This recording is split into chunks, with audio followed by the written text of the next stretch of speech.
Como ya sabemos, el origen de Ciudad Real se encuentra en Alarcos, pero muy relacionado con la Puerta de Toledo.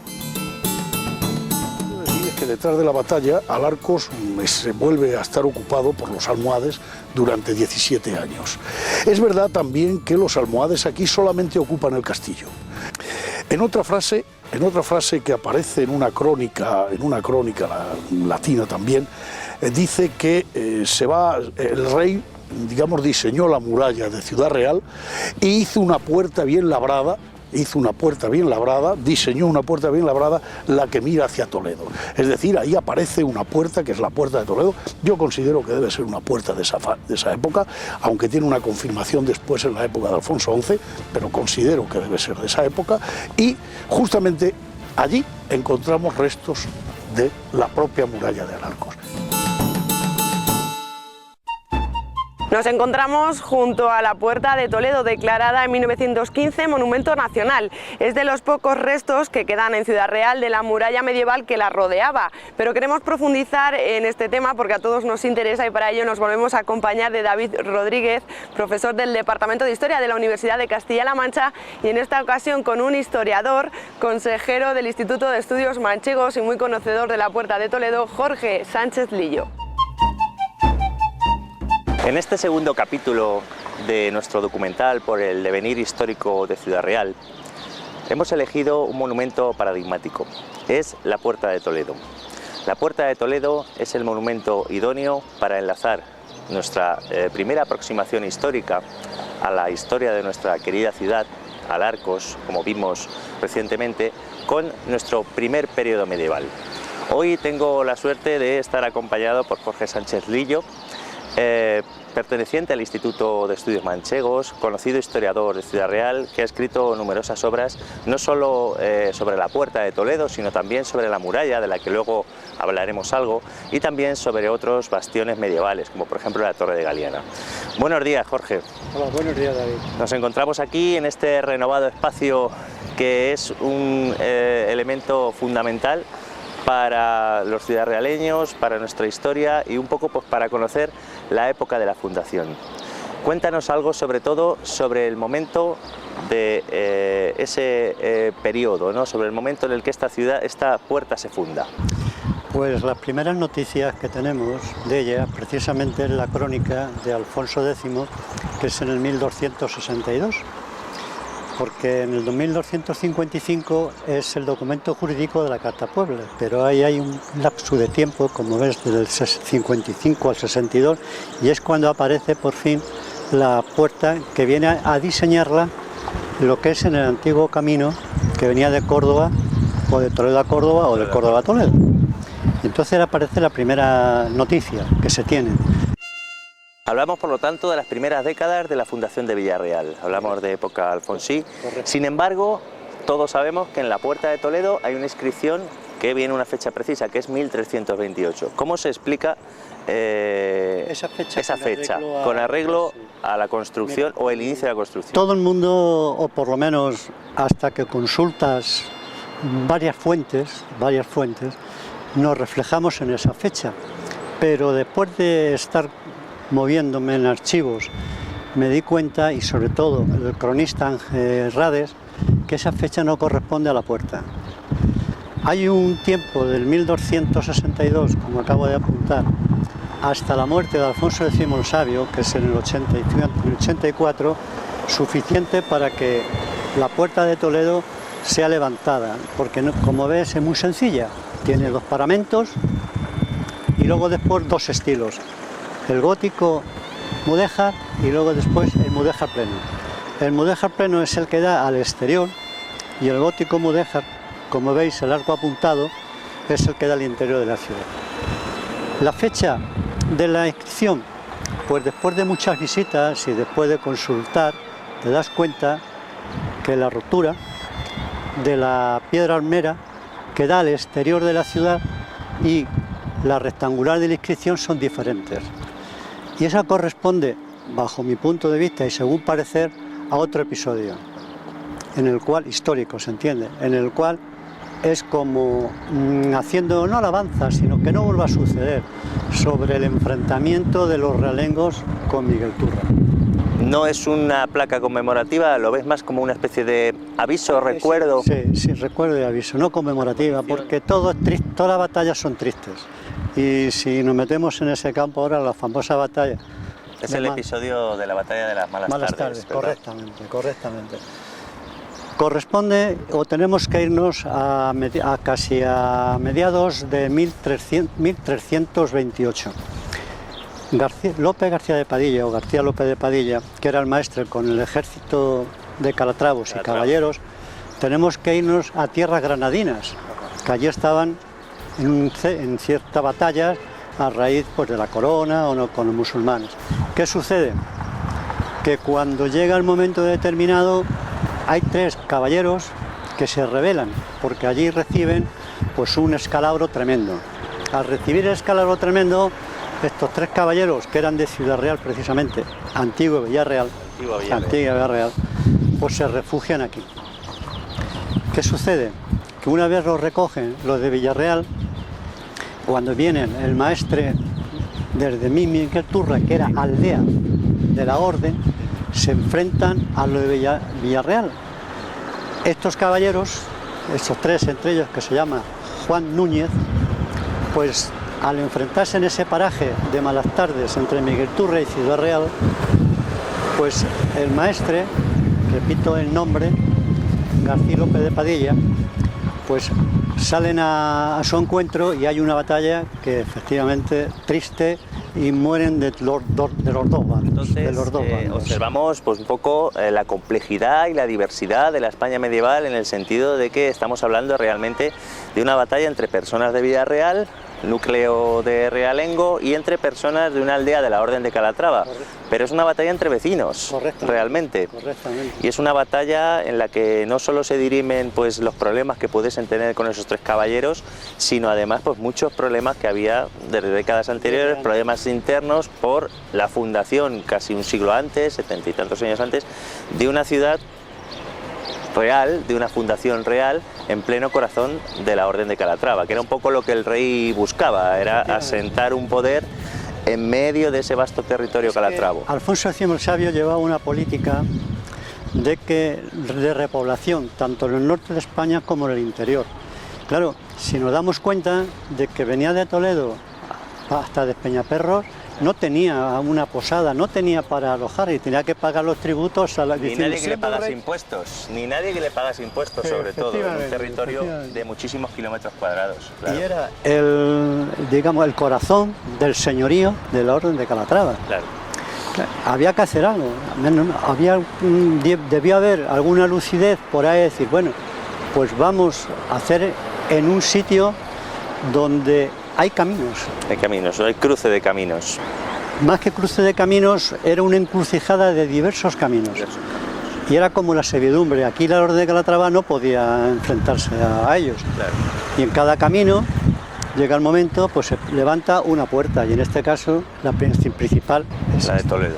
Se levanta.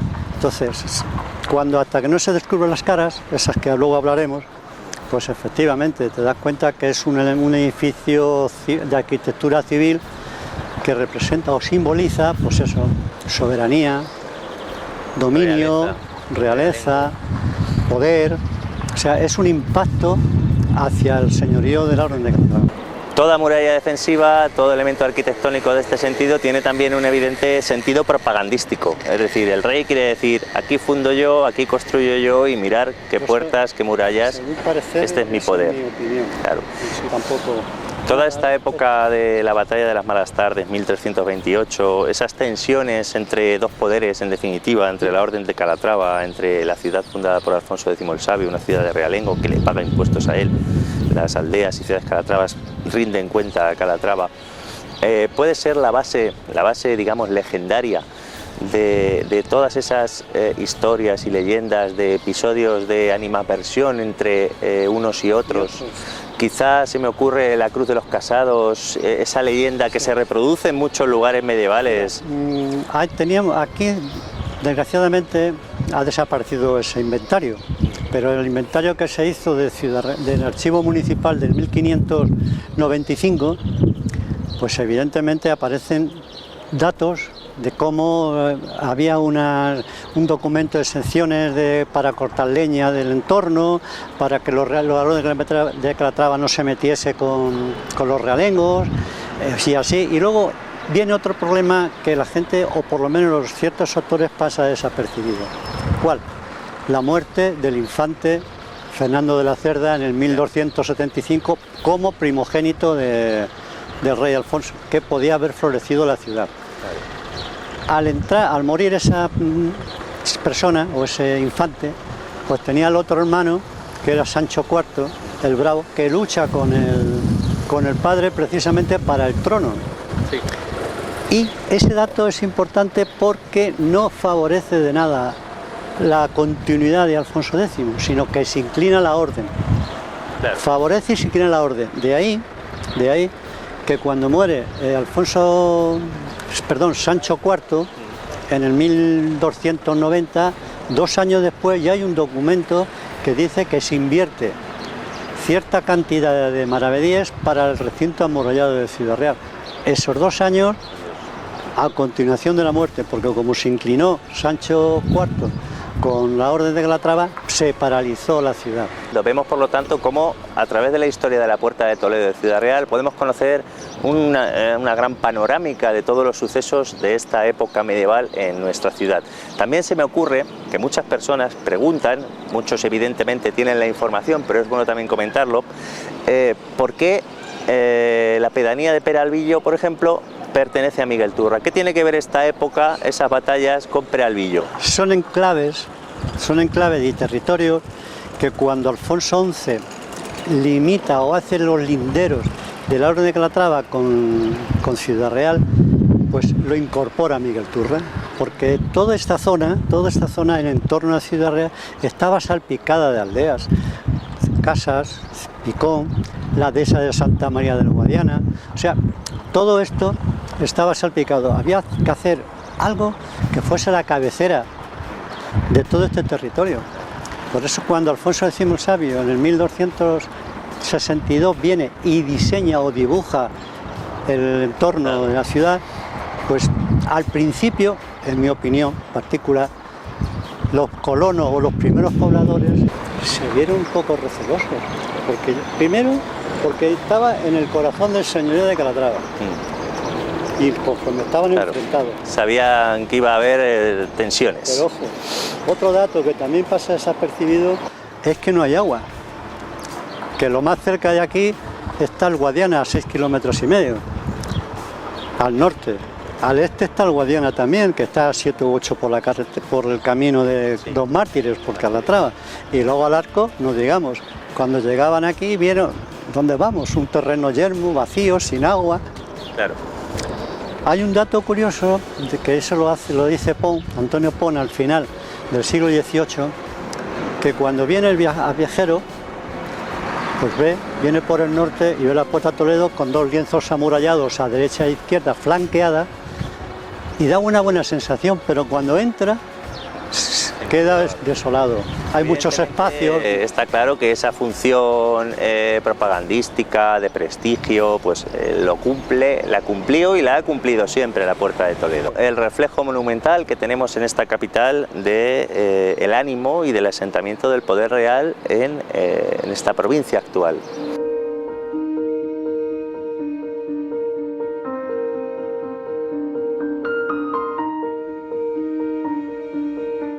Háblanos de las características constructivas de la Puerta de Toledo, pero también con especial énfasis en su reciente restauración y en qué hemos descubierto de un monumento que estaba aquí desde siempre y sin embargo, pues una vez que se ha realizado una intervención, pues podemos conocer más datos. Pues la verdad que sí, porque ha sido un poco abandono prácticamente de las personas, o no quiero culpar al ayuntamiento, ni tampoco quiero culpar a las instituciones, sino que se hayan preocupado más.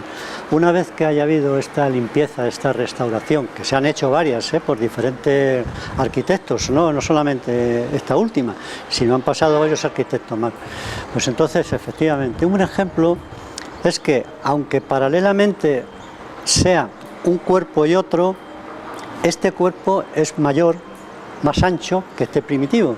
¿Por qué? Por la caja de escalera. Esa anchura de puerta es lo que tiene en demasía con ese otro cuerpo. Luego este otro cuerpo, tenemos un pleno de arco de herradura, mudéjar totalmente, y aquí tenemos arco de herradura pero ojival, las ojivas un poco gótico, que se diferencia también entre el mismo estilo, entonces instalan los dos trabajos. En cuanto a anclajes, la puerta principal de madera, que sea de 2 hojas, están perfectamente conservados. Luego los huecos para cuando proteger la puerta, tenemos esos 2 huecos. Y un detalle que siempre me ha llamado la atención es precisamente estos huecos aquí que tenemos, tanto a un lado como a otro, aquello se entiende. Pero aquí, esa hendidura que está en el arco, ¿ves? Después de muchas vueltas y visitarla, pues llegué a una conclusión. Puedo estar equivocado, es simplemente una hipótesis. Efectivamente. Al aparecer el rastrillo, ¿cómo lo sujetaban? Rastrillo defensivo. ¿Qué había? Pues aquí una especie de, vamos a llamarle como en forma de las defensas que tiene la Policía Nacional y la Guardia Civil. Entonces tenía un saliente, lo dejaban aquí, subían, lo metían por esa hendidura y el rastrillo lo sujetaban. Claro. Al bajar el rastrillo, quitaban, claro, y automáticamente el rastrillo caía. Eso nos lleva a otra situación, en que la terraza o plataforma, qué mecánica, qué elementos había allí, claro, para levantar el rastrillo. El mecanismo. El mecanismo para algo que sería muy... El único que habla, que es José Díaz Jurado, habla precisamente que había no una habitación, pero sí unos torreones por encima de la plataforma, la terraza. Debía de haber un espacio, debía haber una habitación para cubrir precisamente ese mecanismo. Pero como no tenemos datos de ningún tipo, ni tampoco el arqueólogo puede testificar, porque ha habido muchas reformas, la invasión francesa tuvo que hacer también, alteró... Claro. Pero bueno, eso yo respecto a este tema, que es un tema importante para todos nuestros ciudadanos, también un poco pues apuntar básicamente una valoración personal. La protección, la valorización y la defensa del patrimonio es algo que nos concierne a todos, no solo concierne a las instituciones, sino también a los ciudadanos, que han de pedir a las instituciones que invierta y que restaure y que no deje que ese patrimonio se pierda, sea mucho o sea poco, porque vemos que en una pequeña ciudad como Ciudad Real, con pocos elementos monumentales, simplemente con esos pocos elementos monumentales, como digo, podemos explicar toda la historia, toda nuestra propia historia, y vincularla a toda la historia peninsular, incluso, si me lo permiten, europea. Vemos cómo, gracias a recientes actuaciones, algo que ha estado aquí desde hace muchísimos siglos, desde el 1300, nos aporta nueva información. ¿Qué hay de esas de esas caras que aparecieron en la parte superior de esta puerta? Pues mira, las caras que aparecieron en el primer recinto como en el segundo, es el testimonio precisamente de Alfonso X el Sabio, desde el 1262 hasta que fallece en el 84, que dejó la impronta. Es como un artista en un cuadro, deja... Es su firma, hecha imagen. Correcto. Correcto. Entonces, cuando tuve la dicha de subir la plataforma y verla y ver cómo se conserva el pelo, la corona cerrada, los ojos, la boca, todo ello te demuestra perfectamente cómo aparecen las mismas cantigas y cómo está el testimonio, que como es una puerta muy sencilla, que no tiene mucha filigrasía de todo tipo, pues entonces desde el 62 hasta el 84 han pasado 22 años, y 22 años esta puerta está evidentemente levantada. ¿Con qué? Con bastantes elementos de alarcos, como se ven en los sillares, se ven todo, y una cantera de aquí cerca, o sea que está prácticamente en 22 años levantada. Y la impronta de la corona foliada, que son tres folios de foliadas como flor de lis, uno entero y dos laterales. Y es que se ve los ojos, la nariz, la melena, o sea, es que es algo que te queda sorprendido. Bueno, Yo también quiero pues romper una lanza a nuestro favor, en el sentido de que las ciencias históricas, la arqueología, etcétera, etcétera, cada vez, cada década, cada siglo, por supuesto, va renovando sus metodologías. Claro, cuando algo se conserva, siempre es susceptible de ser estudiado posteriormente y seguir sacando información a algo que parece que está con nosotros 700 años, pero que con nuevos métodos, con nuevas intervenciones y aproximaciones, pues seguimos obteniendo. Ya por último, una pregunta más de carácter personal, ¿no? No sé hasta qué sentido pues tienes una opinión. ¿Qué te parece el entorno nuevo que rodea actualmente a nuestra Puerta de Toledo? Hay prácticamente un comentario que verdaderamente fue un fallo por parte de Cultura, no hacer un área de protección, solamente lo que es el inmueble bien de interés cultural, el inmueble nada más. Entonces, al no haber área de protección, no tan legislada ni tampoco está sometida a que cada uno hiciera lo que quisiese. En cuanto a la restauración en sí, pues recuerdo cuando yo era presidente, o sigo presidente de Los Castillos, estaba en Murcia, un Día Nacional de los Castillos, y el presidente nacional, Perinat, dice: Jorge, ven, dice, hemos hecho un convenio con el Ayuntamiento de Ciudad Real en el cual se va a restaurar la Puerta de Toledo. ¡Ay, qué alegría me da! Para mí, figúrate, cuando se trae una noticia de humedad en 3 metros, y entonces todo el equipo técnico lo pusieron ellos. Claro. Y aquí no se ha llevado, digamos, nada más que las certificaciones de obra, lo que es un poco el seguimiento, hay también personas técnicas cualificadas, pero... Sí que es cierto que un poco el objetivo, primero de la consolidación, restauración, se ha conseguido, y luego también el dotarla de un entorno mucho más abierto y visible, que sabemos que hasta hace poco pues había diferentes elementos arquitectónicos modernos que básicamente nos entorpecían su visión, y hoy en día desde bastantes metros, desde antes, se ve perfectamente. Yo creo que era un poco ese el sentido. Y bueno, independientemente de que el ambiente pueda ser un poco más inhóspito en el sentido de la cobertura, el sol, etcétera, etcétera, quizás sí que se le ha dotado de un nuevo entorno más visible. Se le ha renovado, ¿no? En mi opinión. Se le ha dado, eso no te quepa la menor duda. A veces, ya que estamos en este tema, el punto ese de luz para mí sobra. Ese enfoque ahí, haberla dejado, porque bastante está los focos desde tierra, sí. Pero volvemos al tema, que como no hay un área de protección, claro, pasa igual que el Palacio de la Diputación. El Palacio de la Diputación, un estado comparativo, pues efectivamente no tiene entorno y no se puede, según la ley del 1695, pues no se puede poner artículos, no se puede poner cartelería, no se puede poner ciertas cosas, pero claro, que interrumpan o que creen un ruido visual en torno a ese monumento que nos impida apreciarlo de una manera más pura, ¿no? Y cuando el arquitecto y el arqueólogo cogieron documentación y vieron el expediente, se basaron que en el 1508 hubo una inundación del Guadiana. Entonces, esta media naranja que vemos delante da la sensación de que lo hicieron protegiendo por si el Guadiana venía de nuevo, pero yo creo que eso, pero tenía que desaparecer bajo mi punto de vista.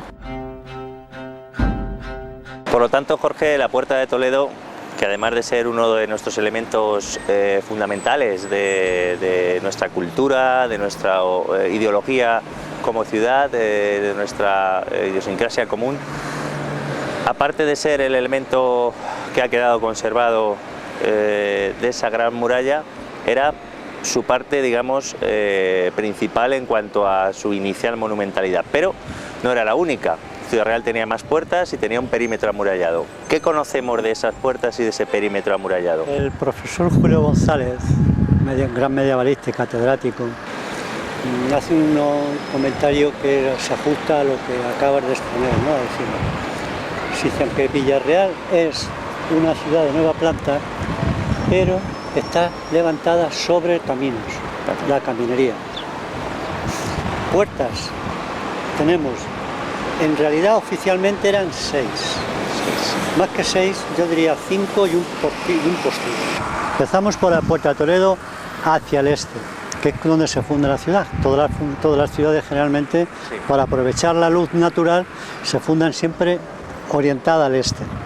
Tenemos Puerta de Toledo, tenemos la Puerta de Calatrava, que es donde la famosa castillo de la Tabla Vieja. A continuación tenemos la Puerta de la Mata, que viene precisamente de la zona del este, de todo lo Levante.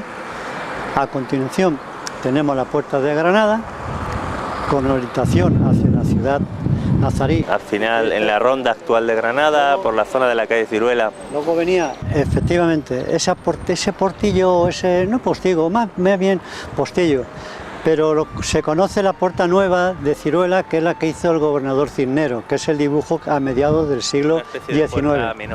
Menos monumental, pero seguramente con un sentido práctico. Nada más, la comunicación de Aldea hacia el interior de la ciudad y Ciudad Real. Y luego tenemos la Puerta de Alarcos, que es el otro referente. El otro gran punto cardinal, la otra gran salida hacia otro elemento, evidentemente hacia otro territorio importante para la gente de Villarreal. Cuando se habla de Alarcos, Alarcos tenía su camino que enlazaba por Caracuel, pero particular. El paseo principal, que se ve en Coello y se ve también en otro documento, se conocía por el camino de Sevilla, Córdoba y Sevilla. Entonces, efectivamente, salió un camino desde ese principal hacia el Arco, luego ya pasaba por la parte del este, siempre por parte, y él se enlazaba en Poblete con el camino principal. Claro. Se dice que el antiguo Villarreal, luego Ciudad Real a partir de 1420, se dice que responde, según el trazado de su perímetro amurallado, a la típica forma urbanística de ciudad medieval en forma de almendra, cuyo este sería el punto más destacado, y luego pues hace una pequeña... Sí, más que almendra y corazón invertido, lo que queramos ya. Pero aquí va obligado, este trazado va obligado. ¿Por qué? Porque cuando Alfonso XI da los límites de Miguel Turra, la vertiente de la Atalaya corresponde a los de Calatrava. No podía irse más para allá ni tampoco más para acá, sino que se hacía como vértice, efectivamente. Y luego ya circundaba el máximo. Con estas puertas que te he dicho y estos caminos que iba cubriéndose, cuando llega a la Puerta de Arcos, lo que es la parte del oeste, está casi una línea recta, con otro postigo, que es la Puerta Santa María, que se confunde con lo que está levantado del convento, no tiene que ver nada. La Puerta de Santa María. La Puerta Santa María, junto con la aldea de Ciruela, la Puerta Santa María era la dehesa de Santa María del Guadiana. Entonces, que estaba a 5 volvemos a 6 o 7 kilómetros para comunicar. Y luego, cuando se abrió el arco o Puerta del Carmen, la comunicación del convento por la calle interior, por la calle Caballeros. Pero no hay que confundir nunca la actual y llamada Puerta de Santa María con una de las puertas del recinto medieval amurallado de Ciudad Real. Es la puerta de un convento.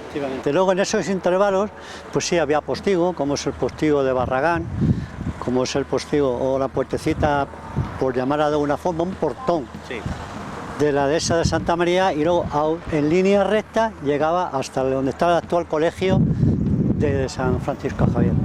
Y esa es la línea que siguió la muralla. Luego llega un momento en el que las autoridades municipales, en un periodo de nuestra historia determinado, pues observan que, quizá por su mal estado de conservación, quizá porque evidentemente no era una muralla que estuviese construida completamente en piedra, eso está claro. Todos hemos visto esas fotos de esos grandísimos montículos de tierra alrededor de estas zonas de lo que fue la antigua muralla medieval, que en edad ya moderna y contemporánea pues no era nada más que un gran montículo de tierra. ¿En qué momento se decide retirar todo eso, abrir la ciudad y conservar la Puerta de Toledo? Claro. Sí, la Puerta de Toledo se conserva gracias al pueblo y a otras instituciones y demás. Y lo que es a final del siglo XIX y principio del XX, empiezan ya a tirar trechos, murallas, torreones. Hay un dato curiosísimo que salió publicado por el arquitecto, ya estaba trabajando en él, el arquitecto Rivero, que el trecho de piedra que había desde el Alarcos hasta concretamente el postigo de Barragán, la piedra, hubo un contencioso con el Ministerio del Ejército, porque el concejo le echaba la culpa al Ministerio diciendo que la muralla pertenecía al Ejército, y el Ministerio decía que no, que al concejo, porque la piedra que sacó La piedra que era mampostería, evidentemente, pero la piedra de ahí se hizo el seminario diocesano, que ha desaparecido también, el conciliar. El conciliar. Ha desaparecido también. O sea que nosotros tenemos una tendencia a cargarnos de edificios y a talar árboles tremendo. Pero aún así siempre tenemos muestras de nuestro pasado y de la pervivencia de nuestra cultura y de nuestros monumentos. Aquí, por ejemplo, en esta puerta de Toledo, sabemos que hay vestigios de alarcos, que luego veíamos en el capítulo anterior, ¿no? Cómo se reaprovecha parte de lo que queda, las marcas de cantero, incluso en la iglesia de Santiago, que luego en otro capítulo hablaremos de ella, cómo desde aquella zona pues se traen sillares trabajados que ya no hay que trabajar para empezar a construir esta puerta, y cómo eso nos enlaza con nuestra primigenia historia y origen medieval. ¿Queda algún otro vestigio de la puerta de nuestro perímetro amurallado? El que está prácticamente por la zona de Ronda la Mata. El muro de la cooperativa farmacéutica pertenecía al antiguo trazado. Porque es que ese lado, el lado este, era lo más fuerte. ¿Por qué? Por el motivo de que Almagro, cabeza de la orden, y al mismo tiempo el castillo Sado Convento de Calatrava, precisamente chocaba. Esa zona tenía que estar protegida. Y a la vez, hay un documento al año siguiente, del 55, que legisla Alfonso X el Sabio, donde iba a ir su Real Alcázar. Entonces, la cota más alta de Ciudad Real es precisamente donde se instaló. Y el recinto amurallado lo abraza, entonces lo protege. Desde la que es la zona de Alarcos, protege el Real Alcázar hacia la zona que te he dicho, aquí de la Puerta de Toledo, siempre por el este. El punto cardinal del este es primordial. Sobre todas estas cuestiones interesantes de lo que tiene que ver con los otros puntos importantes de este perímetro amurallado, pues ya tendremos tiempo de hablar. Yo me despido aquí de Jorge Sánchez, muchas gracias por esta clase magistral en torno a nuestra historia, utilizando, que es el objetivo del programa, un elemento patrimonial, utilizando un monumento, conocer más de nosotros. Muchas gracias. Desde el último vestigio conservado junto a la Puerta de Toledo de aquella muralla que rodeaba Ciudad Real, despedimos este programa, pero volveremos con más capítulos de la historia de momento medieval y documentada de Ciudad Real.